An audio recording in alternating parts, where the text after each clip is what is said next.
All right. So I was talking with my friend Susan in California. This song came up. She said she spent some time in Alberta once upon a time, a long time ago. Probably back sometime just after the last ice age, maybe. A time when everybody our age was young, right after the dinosaurs disappeared. So I figured I'd wear a cowboy hat because Neil Young wears a cowboy hat when he was singing it in the video I saw. And pretty sure Ian Tyson wears a cowboy hat when he's wearing this. When he's playing the song. Just a video message came in. I tried to read it. Never mind. So yeah, it's gonna be a little pitchy. I practiced it like one time. So it's one and done. Hope you like it. I know Shelby Welsh's saving all these videos I'm doing for future viewing. Okay, here goes. She sent me a lot of messages, so let's hit it.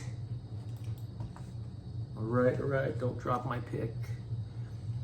Yeah, this is not a cowboy hat. It's like actually got it in Panama. It's a type of Panama hat, but it's been a lot of trips with me. It's been to Costa Rica, it's been to Panama, it's been to Mexico, it's been to Jamaica, it's been to a lot of places.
I'll look for you if I'm ever